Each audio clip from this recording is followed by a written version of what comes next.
because then the Federal Drug Administration wouldn't come in and check and see what it was. So there was just like bath salts. Here people get high in bath salts.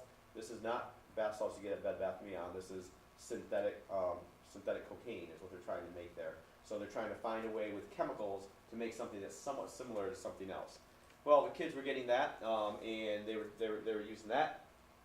We have all the prescription for all the ADHD medication, and then all the opiates. And you talk about this idea of a passing party. You're talking about, some people call that Skittles party, whatever it is. But they were finding ways to try all this different stuff. And now with marijuana legalization in many states, there's just a change in the opinion of many youth on substances. And so what we see most common in our program right now is we still see marijuana, but the second drug of choice is Xanax. Xanax is there that people will take for anxiety, and you have some Xanax. Yep, so if it's there and it's used appropriately, it can be really helpful medically, but doctors overprescribe Xanax. I have people who come in who won't remember 5 or 6 days of their life because they're always on Xanny bars and using a lot more than they should. And so that's the thing to know, that if you have kids have access to your house and you have Xanax, you want to keep track of your Xanax, because that is something that is highly sought out after by kids. So there's just been a change in our culture that's happened. The gap is gone, and so what we have is adolescents who are using things a lot more than they used to, and that is one of the big reasons. I'm not saying it's the only reason, but it's one of the big reasons why we have the opioid problem we have now. Yes, it definitely is doctors overprescribing. It's people seeking pain medication, and doctors doing what they're trained to do, manage pain. So that's a huge issue. But just as strong as that is the fact that we have adolescents who are progressing much more in addiction now than they had been. And not everyone who uses as an adolescent will end up addicted, but the more someone uses and the more numbers of kids are using, the more you're going to see. So we have not hit a plateau yet with opioid. With the opioid problem, it is going to continue to grow for several more years until we hit a plateau. The question? You really believe that it will continue? Oh, absolutely. And the reason why it's going to continue to increase is simply because we still haven't hit what the new norm is for the adolescent population on use. Because really, you get your mid-20-year-olds, it can happen earlier, it can happen later, but that's about the age where your progression of substances has gone to the place where you have this addiction to opiates. Mm-hmm. We're going to be opening up a Suboxone clinic in Ionia, and I'm really excited. I'm actually going to stop running one group, and I'm going to start running a group over there for young adults, and the doctor who's been doing it for a while. The 25 to 35 year population, or age population, is the biggest population in that program. And because this has only been going for about 5 years or so, we keep hearing about it, I think we have another 5 or 6 years before we actually catch up with what our youth culture is doing now, with the progression of use that's happened. So that's my opinion. We'll see. I'll blow through some of these pieces, but synthetic drugs, again, we're really glad with synthetic drugs that we have it for medicine. I have had knee surgery on both my knees after playing college soccer, and I'm glad I had Vicodin at that point in time. Now, they gave me 100 Vicodin, and I used, I think it was 9 for one knee, 13 for the other, and they gave me another 50 script. This was several years ago. But what's happened is that other people who are just trying to make some money are trying to figure out how do you make drugs like cocaine or marijuana and make something like that in a lab. That's what synthetic drugs are. We're going to blow through some of these pieces, but we're talking about medical marijuana having a big piece. We're not going to talk about marijuana and research on that today, unless there's time. You guys want to come back, we can come back to it. Pictures of a few drugs, and some great marketing stuff from Colorado. But here, we'll get over here to kind of where we're talking about.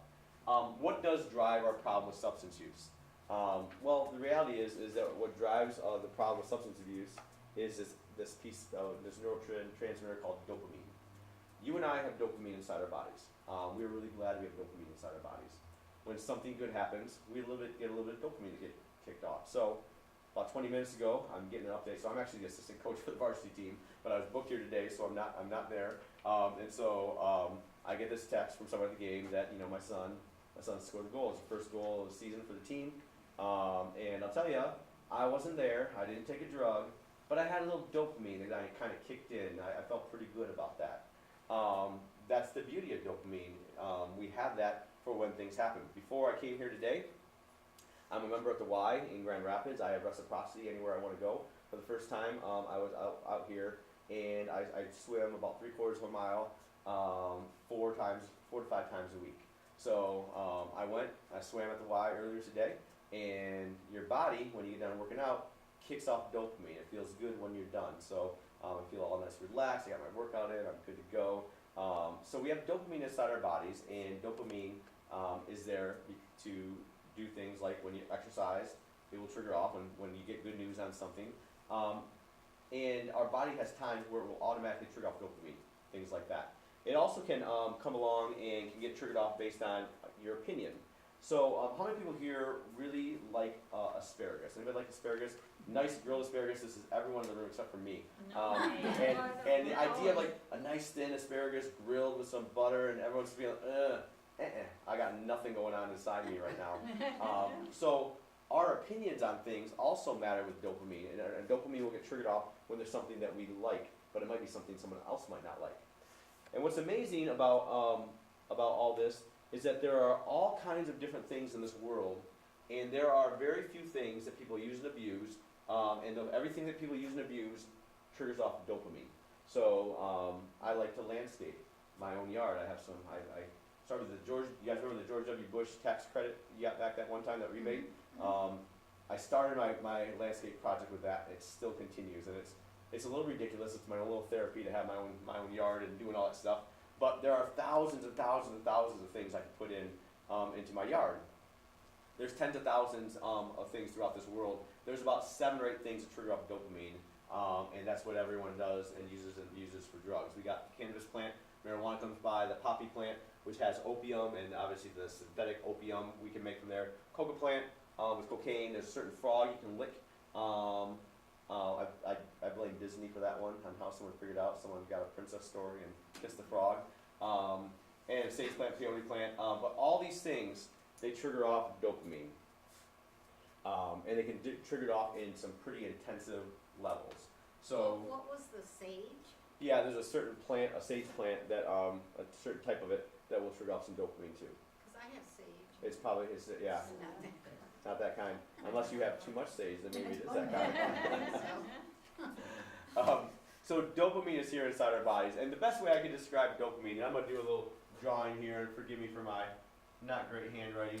I always use this analogy of a dopamine bucket. Now we don't have a dopamine bucket, but we do have a certain amount of dopamine that's inside our body. And when something good happens, I got this news today about my son, it triggers off a little bit of dopamine, and then I get a slow refill back in. I'm not going to lose my dopamine on that. If I were to use drugs or alcohol, it would trigger off a significant amount of dopamine. It would trigger off so much dopamine that if I did it on a moderately regular basis, I would actually begin to deplete the dopamine in my system. I simply would not be able to keep up with the amount of dopamine that was coming out. So if you're using an artificial, in a sense, or drug to lift the dopamine, then your body will not be producing naturally. Is that what you're? No, there's really not a way. I mean, your body can't put dopamine into your system. Right. Okay. So your body naturally has some dopamine. So drugs and alcohol do not bring dopamine in your body. Okay. What they do is they go into your body and they make your body trigger it off. It uses its own natural resources. So this is a place where we can begin to talk to adolescents or adults about this and begin to help them see something differently. Because what they see is I use this and I get this amazing reward. This is amazing because it makes me feel this way. And then when they're not using it, after they've been using it for a while, they feel, ugh. But whenever they use, they still feel a little bit better, and so this is such a solution. Whatever my drug of choice is the solution. We have to help them see that it actually is not the solution. Drugs and alcohol do not bring dopamine. I use the language of the kids I use. Drugs and alcohol do not bring the party to the body. It triggers off the party from inside the body and uses up its natural resources. That is what drugs and alcohol are doing. They're using up your natural resources.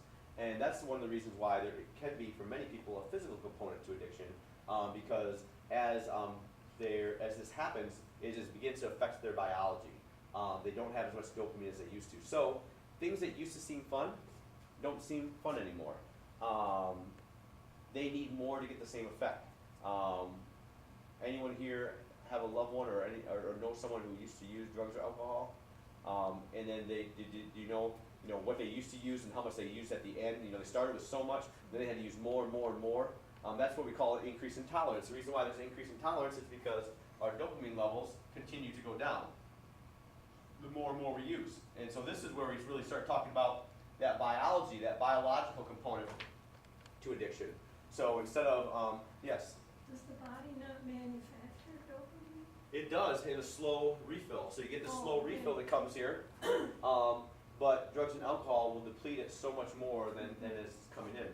And so one of the natural arguments, I don't want to say arguments because it sounds like my job isn't to convince the clients I work with. My job is to engage with people, to listen to them, and then try to communicate truth in a way that makes sense to them.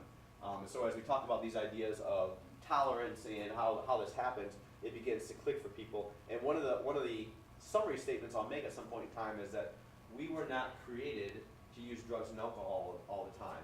If we were made to do that, we'd have enough dopamine to support it. And I don't say that in a way that's like, I'm right, you're wrong.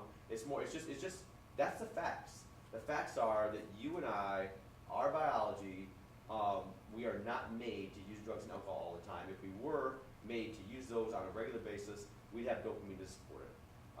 But the way that people then, what happens is they continue to use, their tolerance increases, they get less and less of an effect, they're bored all the time, and then often they will then move on to another substance trying to trigger off more of that dopamine, and that's how we see this downward slide. Not for everyone who uses substances, but for people who go through and have addiction problems, often you'll see them moving from something that might be considered a soft drug, and again, I don't really consider drugs soft, but I would say if one of my sons, my 15-year-old, if I had a choice for him to smoke marijuana or smoke crack cocaine, and it was my choice, I'd have him smoke weed.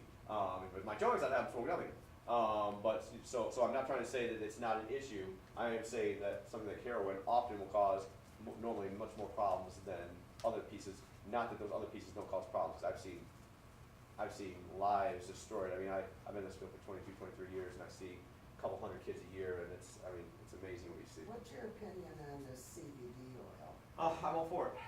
Oh, you are? I am, and that's my personal opinion. CBD. Okay, so I'm gonna go back here, and I'm gonna break something down for you real quick here. When it comes to marijuana, so I will. I'll just say a few things since you brought it up. When it comes to marijuana, it comes to this legalization piece. This is my opinion. This is not Wedgewood Christian Services' opinion. It might be their opinion too. I don't know, but this is my opinion. I am personally very pro medical marijuana.